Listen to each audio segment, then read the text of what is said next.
Welcome to Serdd's Audio Fanfictions. I'm Serdd. Thanks for tuning in. In this episode, you'll be listening to Taking a Wrong Turn Turned Out Right by DerLaCroix, a Harry Potter fanfiction.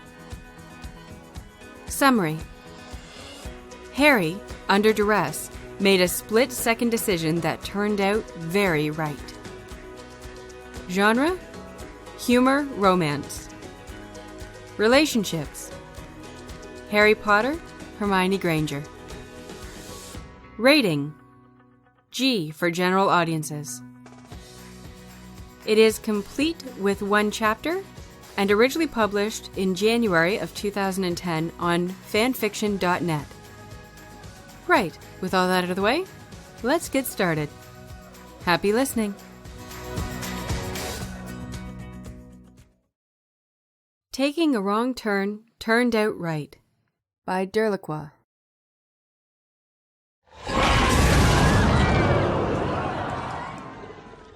He felt a wave of heat somewhere behind his back as he ran for cover. Harry jumped the troll's back, trying to save Hermione from getting smeared against a wall. The rock he was hiding behind trembled from the hard impact. Hermione, lying to Professor McGonagall to get him and Ron out of trouble.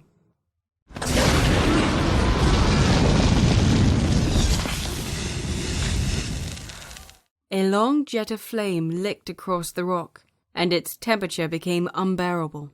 Hermione setting Snape on fire to help Harry. The dragon saw Harry running from a different hiding place and voiced its disapproval. Hermione, still believing in him as everybody thought he would eat them alive as the heir of Slytherin. A well-aimed jet of flame cut off Harry's path, leaving him no other choice than to throw himself backwards, lest he be grilled. Hermione, running off to the library, alone, to figure out a clue only she would get. The spiked tail tried to swoosh him into the rocky ground, as he rolled quickly out of the way, avoiding both strikes. Hermione, petrified, just a small, lost figure in a bed as he visited her. And still, she had the solution in her hand.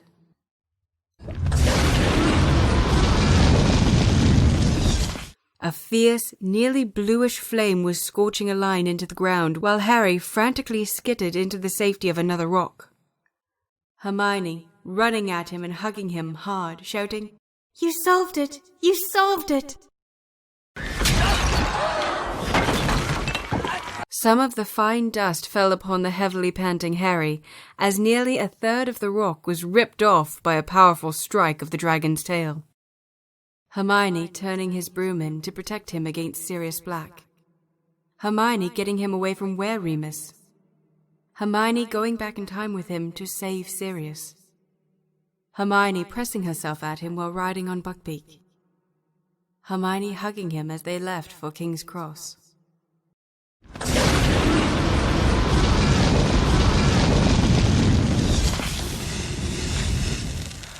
Relentless, continuous flame started melting the dragon's side of the rock, letting a small puddle of lava accumulate at the rock's feet. Hermione, staying at his side, even when Ron didn't believe him. Hermione, helping him plan a strategy for the first task, practicing with him relentlessly. "Isn't it funny what thoughts run through your head while you're dodging an angry dragon?" Harry spoke, to no one in particular, as he jumped behind a different rock, while the Hungarian horntail was still busy melting the previous one. While the audience was still up in stitches seeing the vicious dragon dismantle the arena, trying to get Harry, who had had just enough time to cast a single spell between entering and the first attack. Harry was counting the seconds till his broom's arrival. 15 so far, and half of the arena was already pulverized or molten to slag. A summoning over more than half a mile was no small feat, and even if it had worked, "Stop thinking like that," he heard Hermione's voice scolding him in his mind. And the dragon didn't incinerate the broom before Harry got a grip on it. "Honestly, Harry, why do you always have to be that negative?" It would take some time to fly that distance, leaving Harry to dodge a dragon while waiting and scanning the sky. Just as Harry was frantically scuttling up a rockside to avoid a spiked tail swinging in his general direction, he spotted his trusted firebolt making the descent from the arena walls towards him. He had no time to grab it, as he was forced to hurl himself at it, off the small heaps of stones he'd just climbed, to avoid a jet of fire aimed at precisely the spot he was standing on a few fractions of a second earlier. While his back was aching with the immense heat he was exposed to, he managed to get the broom under himself and shoot into the relative safety of the sky, just in time before he would have smashed into the rocks that were 12 feet below him. What a daring move! Potter has summoned his broom and is trying to outfly a dragon, ladies and gentlemen! Ludo Bagman's voice echoed across the arena. I bet tomorrow's paper will depict it as an act of reckless bravery and showing off instead of a simple saving my arse moment, Harry thought, as he gained altitude and speed, both essential to avoid attending dinner as a dragon's main course. He circled the dragon for a while, trying to find an inn. He swooped in and out, but the dragon stayed put and protected her eggs with her body, crouching low above the rocky nest, glaring at him with her vertical slitted pupils. She gave him a short joust of fire every now and then, but he was just too fast, too annoying, and she was itching to give chase, which Harry counted on. Their, of course Hermione had helped him with that, plan depended on the dragon's aggression overwhelming her motherly instincts. Finally, as he passed the dragon in a relative low pass, it happened. She reared on her hind legs, trying to snatch him out of the air. She missed him by a few inches, ripping a chunk out of his robe and making him spin. Just when he regained control, he noticed two things. First, he was headed roughly at the dragon's nest, and therefore the dragon itself at high speed now, which would be bad. But also, the dragon had thrown herself into her chain to get him, which might have saved his life. But now she was straining against it, which held her up and opened a gap between her and her nest. Seeker instincts took control, and he sped down at the golden egg, reaching it exactly when the dragon slammed herself back into the ground. And no Harry emerged. "Harry, no!"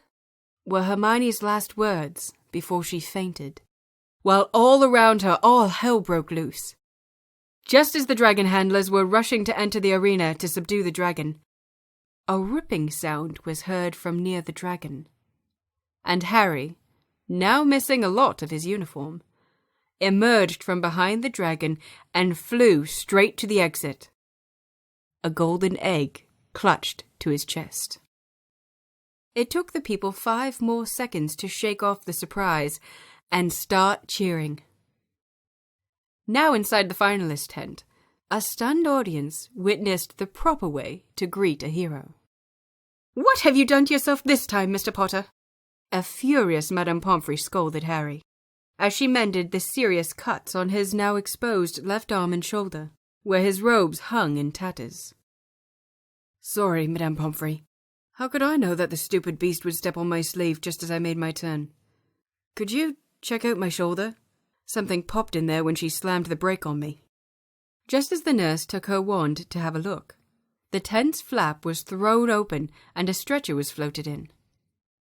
Harry took one look at it while it floated towards an empty bed and jumped up to rush after it. There was a bushy strand of hair dangling from the edge. "Hermione!" "Mr. Potter, I am not finished yet!" Pomfrey yelled, grabbing him by his right arm. "Let me! What's wrong? Did she get hit by fire? Tell me!" he screamed, trying to wrestle himself free while Madame Pomfrey was trying to hold him back. All the commotion managed to wake Hermione, who recognized the voice at once and sat up straight, scanning around. With a yell of, "Harry, you're alive!" she jumped off the stretcher and hurled herself into Harry, injuring his shoulder even more, just to faint again in his arms. Harry quickly followed. As people rushed to pick them up, Poppy stepped between, already waving her wand at them. "Let them be. At least they'll hold still right now. Merlin knows that's a first for Mr. Potter. As Harry woke up with a start, his first thought was to jump up and call for Hermione. But he found himself unable to rise, and his voice silenced. While pondering his predicament, a blurry shape stepped into his limited range of sight. His medical history ensured that even his blurry sight identified Poppy at once. "Mr. Potter, Miss Granger, please calm down. I have silenced and stuck you to your beds to ensure you both don't react like you both have, since I didn't want to douse either of you with calming potions unnecessarily." The nurse explained his current situation, indicating Hermione was going through a similar treatment right now somewhere near him. "You know, I told you I'd have to resort to something like this one of these days, Mr. Potter." Pomfrey chuckled. "Okay, please behave and do move slowly. I'll take the charms off both of you now. Finite incantatem. Finite incantatem." "Harry?" Hermione called. It came from his left side. "Right here, Hermione. I'm fine," he answered, while he fondled for his glasses on the nightstand. "That could mean anything from healthy to crippled but alive, knowing you," she retorted, which caused a tiny snort to escape Hogwarts' resident healer, earning her Hermione's attention. "What happened?" "Well, long story short, Miss Granger, while Mr. Potter did his usual death-defying things, you seem to have fainted from shock as the dragon supposedly crushed Mr. Potter." "Yes, supposedly, Miss Granger." The matron avoided the looming interruption. "As you were unconscious, you did not witness him emerge a few seconds later with a badly torn robe, some cuts, and a dislocated shoulder, and that stupid egg. The dragon merely stepped on his robes when it came down, stopping him hard. When you were carried into the tent, where I was tending to his cuts and just starting to look after his shoulder, Mr. Potter saw you and rushed you to the point of nearly fighting me as I tried to stop him to finish treatment. You awoke, rushed at him, and promptly fainted again due to simply getting up too fast. You fell into Mr. Potter, who caught you and fainted too, because of your impact on his shoulder. You were both then put into the hospital wing until I awoke you both just a few minutes ago." "I've hurt Harry even more?"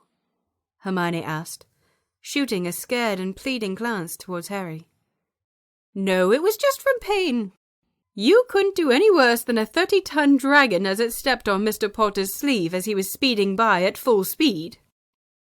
Madame Pomfrey tried to calm her, in vain, only made her worry even more. "You know, Doc, I knew I should have taken a right turn somewhere over Egginstay instead." "Harry, honestly," Hermione groaned. "You didn't just throw, of all things, a Bugs Bunny joke into this conversation, did you?" While still not able to keep the grin off her face completely. "No, certainly not," Harry said, before pausing for a second, and addressing the nurse again. "So, what's up, Doc?" Madame Pomfrey had seen a lot in her life, but she never, ever had patients laughing so hard in her infirmary after one of them nearly had gotten squashed by a dragon. She instantly checked them again for concussion. The next day, both of them were released for breakfast. The walk to the Great Hall showed that his days would be easier from now on. First, most of the Potter Stinks badges were gone. Only Malfoy and his Slytherins were still wearing them. Harry mostly ignored them, but made a mental note of everyone. Second, Harry and Hermione were thick as ever. Something had changed between them, but neither of them wanted to acknowledge it. At least for now. Sure, they walked a bit closer than usual, but they did so all year long, ever since Harry got isolated after Halloween. And certainly no one would complain about good friends holding hands, would they? They separated at the last possible moment before entering the Great Hall, and sat at their usual spot at the table, right next to Ginny, who greeted them enthusiastically. "Hey, you two! You really scared us out there. First Harry crashes into that dragon, and then you got knocked out in the commotion, Hermione. Nobody knows exactly who had hit you, as everybody was jumping around at the same time. There was so much pushing and shoving." "Yeah, Neville interjected. I nearly got thrown into the arena by some Hufflepuffs behind me. Barely grabbed a hold in time. He shivered. Yeah, got some bruises too, Fred quipped in, and George continued. So don't be ashamed, Hermione. That could have happened to anybody. By the way, great job, Harry. Being tied for second with Diggory is no small feat, considering that you're 2 years behind him. Finishing their daily show of Twin Pong, the twins set off for Jordan and the Chaser girls, leaving confusion and well-hidden pranks in their wake.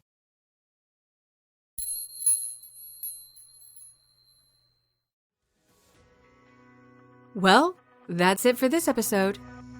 This has been Taking a Wrong Turn Turned Out Right. Written by DerLaCroix. Narrated by Serdd. Theme music Spirited Away by Guillaume. If you'd like to read this fic for yourself, please follow the links in the description below. Thank you so much for listening. Till next time, happy listening.